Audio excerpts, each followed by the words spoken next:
Hello students, technical study সেন্টারে সবাইকে স্বাগত। আজ আমি তোমাদের সাথে বিসিএস স্যার টেকনিক্যাল স্টাডি সেন্টারের পক্ষ থেকে।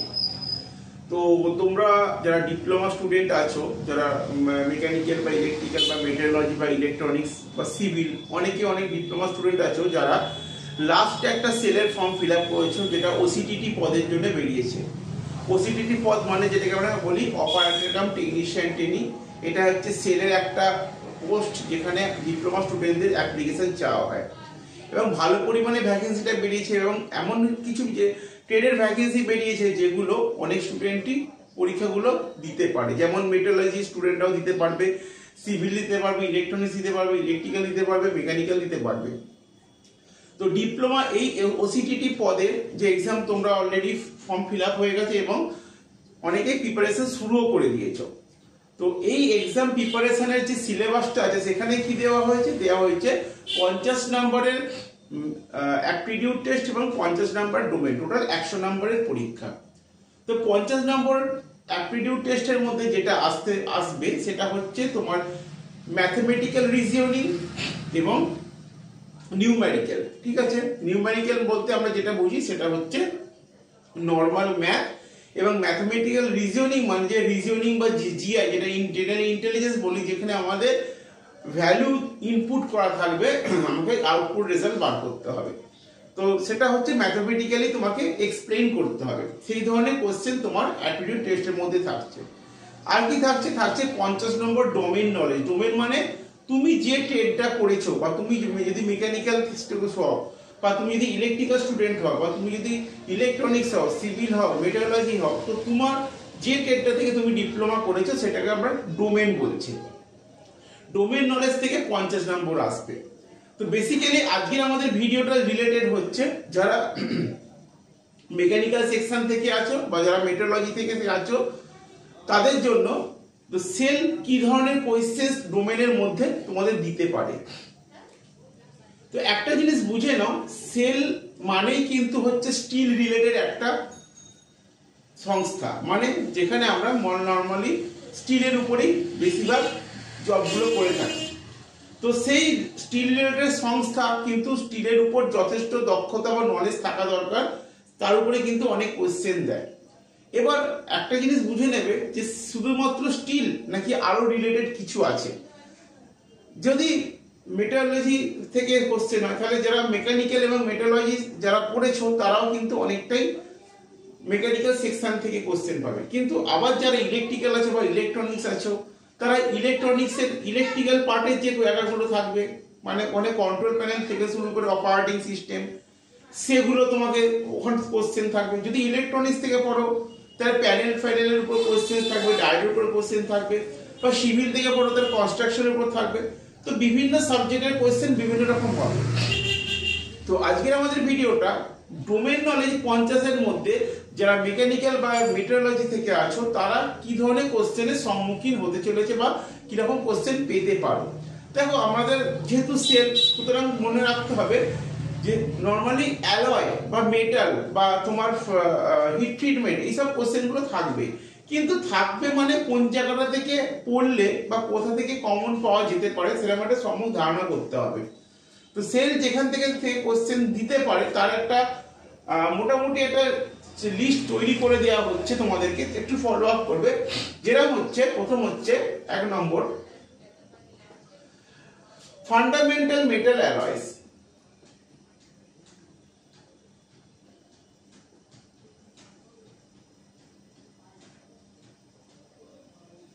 ওকে, এই ফান্ডামেন্টাল মেটাল অ্যালয়, এটা আমি একটা হেডিং দিলাম। এই ফান্ডামেন্টাল মেটাল অ্যালয়ের মধ্যে কি কি পড়ছে? স্ট্রাকচার পড়ছে, ওকে,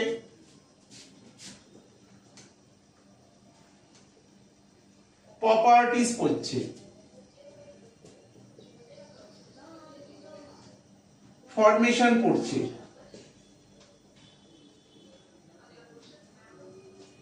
ডিফরমেশন পড়ছে,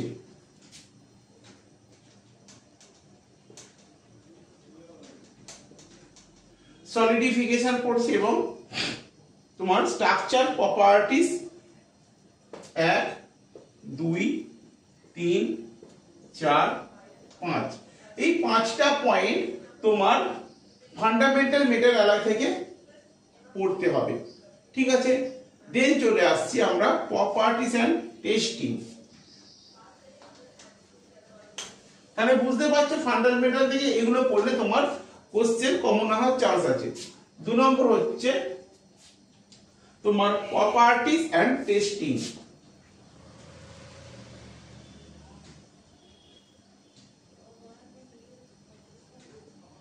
প্রপার্টিজ মানে অলরেডি বুঝতেই পারছো এটা ধর্ম, মেটালের ধর্ম এবং তাদের টেস্টিং গুলো। দেন ফেরাস 3 নম্বর হচ্ছে ফেরাস মেটাল অ্যালয়েস।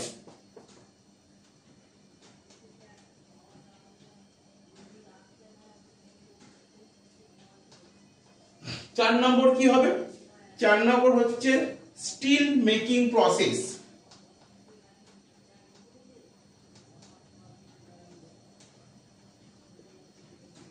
ওকে, স্টিল মেকিং প্রসেস তোমরা সকলেই জানো still making process.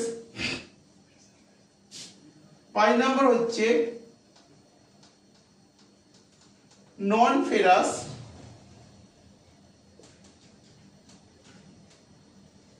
Ferrous metal alloys. ওকে, এবং 6 নম্বর হচ্ছে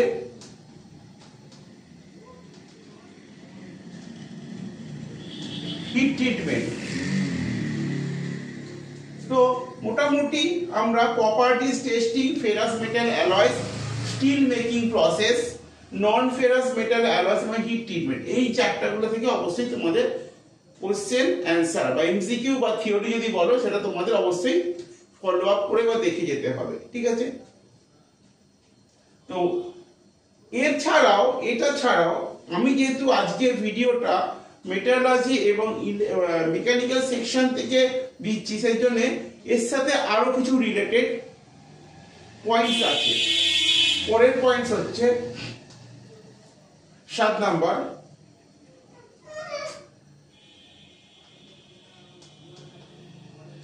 আচ্ছা, আমি এটা একটু মুছে পরের পয়েন্টটা আলোচনা করে দিচ্ছি হেডিং করে।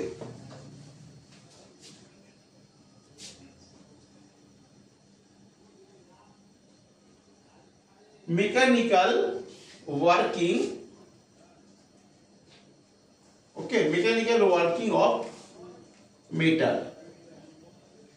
তো এই মেকানিক্যাল ওয়ার্কিং অফ মেটালের মধ্যে কি কি ভাগ আছে বা কি কি পয়েন্টস আছে সেগুলো আমি এখানে লিখে দিচ্ছি।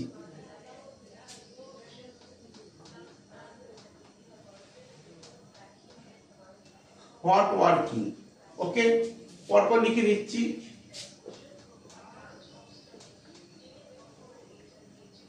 হট রোলিং, আর কি পড়ছে?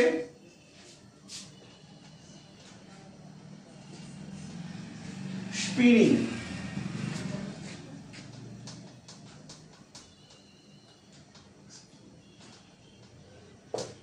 এক্সটরশন, আর কি হবে? Piercing,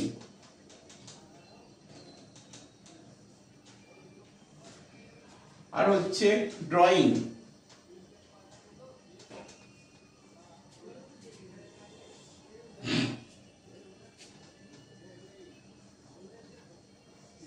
forging,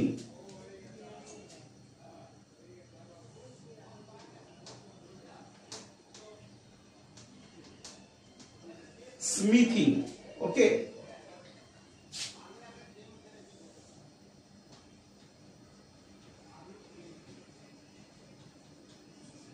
metal forming. তারপরের পয়েন্ট হচ্ছে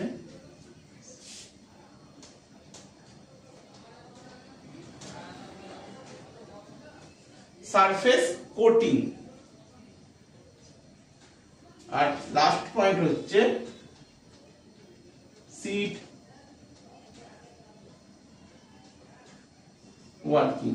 তো বুঝে নাও মেকানিক্যাল ওয়ার্কিং অফ মেটালস এর মধ্যে তোমাদের যে ধরনের কোশ্চেন তুমি সম্মুখীন হবে, 1 নম্বর হচ্ছে hot rolling, hot working, hot rolling, spinning, sheet metal working, extrusion, smithing, piercing, drawing, surface coating এবং মেটাল ফর্মিং, ঠিক আছে।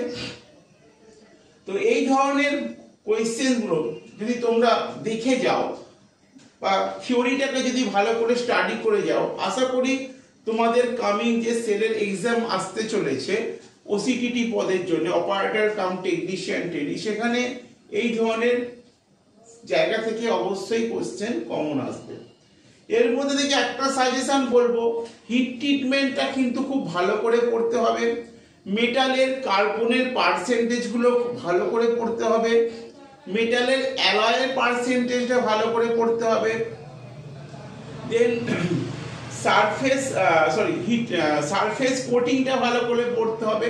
এগুলো কিন্তু এই জায়গা থেকে কিন্তু কোশ্চেন অ্যারাইজ হবে। ওকে, ঠিক আছে। তো যত রকম পার্সেন্টেজ আছে, মলিকিউল পার্সেন্টেজ গুলো যে আছে বা তোমার সিস্টেম অফ মেটালের যে দিকগুলো আছে সেগুলোকে অবশ্যই দেখে যেতে হবে। তো যাই হোক, আমরা মোটামুটি সেলের এক্সামের উপর মেকানিক্যাল বা মেট্রোলজিক্যাল যে সাবজেক্ট আছে সেখান থেকে এই পয়েন্টগুলো তুলে ধরলাম। আর আগামী দিনে আরো ভিডিও থাকবে, সেখানে আমরা ইলেকট্রিক্যাল পার্টের জন্য কিছু জায়গা তুলে ধরবো এবং ইলেকট্রনিক্স পার্টের জন্য, অবশ্য সিভিল পার্টের জন্য কিছু কিছু জায়গা পয়েন্ট আমরা তুলে ধরবো যেখান থেকে সেল ম্যাক্সিমাম ওসিটিটি পদের জন্য কোয়েশ্চেন পড়ে থাকে। তো এই ছিল আজকে আমাদের ভিডিও। যদি ভিডিওটা ভালো লাগে লাইক শেয়ার কমেন্টস করো এবং প্রত্যেক টেকনিক্যাল স্টুডেন্টকে বলছি তোমরা টেকনিক্যাল স্টাডি সেন্টার চ্যানেলের সাথে থাকো। আমরা এখানে প্রতিনিয়ত কোনো না কোনো ভিডিও আপলোড করছি যেগুলো তোমাদের কামিং এক্সামে কমন পাওয়ার জন্য সহযোগিতা করবে। তো ভিডিওটা এখানেই স্টপ করছি। সকলকে শুভেচ্ছা রইল। বাই।